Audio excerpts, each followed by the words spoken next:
വീട് വെക്കാൻ പോകുന്നവരുടെ ഏറ്റവും വലിയ കൺസേൺ എന്ന് പറഞ്ഞാൽ ബഡ്ജറ്റാണ്. കാരണം അവർ വിചാരിക്കുന്ന ഒരു ബഡ്ജറ്റിൽ ആ വീട് പണി തീർന്നോണമെന്നില്ല.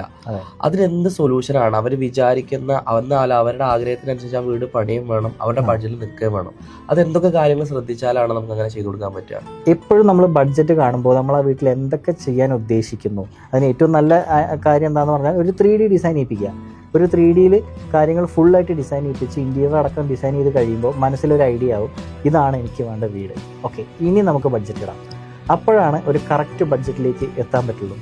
അല്ലാത്ത പക്ഷം ജസ്റ്റ് ഒരു പ്ലാൻ ഇത് 1200 സ്ക്വയർ ഫീറ്റ്, ഇത്ര സ്ക്വയർ ഫീറ്റിന് ഇത്ര രൂപ വെച്ച് ഗുണിക്കുന്നു, അപ്പോൾ ഒരു വാല്യൂ കിട്ടുന്നു. അതൊരിക്കലും ഒരു കറക്റ്റ് എസ്റ്റിമേറ്റ് ആവില്ല. നമുക്കത് പോസിബിൾ അല്ല, അത് അങ്ങനെ ഒരു വാല്യൂവിൽ ചെയ്ത് കൊടുക്കാൻ. കാരണം എക്സ്ട്രാ എലമെൻറ്റ്സ് വരുമ്പോൾ അതിന് എക്സ്ട്രാ ചാർജ് ചെയ്തേ പറ്റൂ. അത് ആ വീട് എവിടെയാണ് ഇരിക്കുന്നത്, അതിന് സൈഡ് കണ്ടീഷൻസ്. ഇപ്പോൾ മണ്ണ് വിലയുള്ള മണ്ണല്ല, നമുക്ക് ചിലപ്പോൾ കോളം ഫുട്ടിങ് ചെയ്യേണ്ടി വരും, ഫൗണ്ടേഷൻ കൂടുതൽ ഡെപ്തിൽ കുഴിക്കേണ്ടി വരും, ബഡ്ജറ്റ് തെറ്റും. അവർ ചിലപ്പോൾ കണ്ട ബഡ്ജറ്റിൽ 4/1 ഭാഗം ഫൗണ്ടേഷൻ തന്നെ പോകും. അപ്പോൾ അങ്ങനെയുള്ള കാര്യങ്ങൾ നമ്മൾ മുൻകൂട്ടി ചിന്തിച്ച് പ്ലാൻ ചെയ്ത് കറക്റ്റായിട്ട് ചെയ്താൽ ആ ബഡ്ജറ്റ് കറക്റ്റായിരിക്കും, നമ്മൾ എസ്റ്റിമേറ്റ് ഇടുന്ന ബഡ്ജറ്റ് കറക്റ്റായിരിക്കും.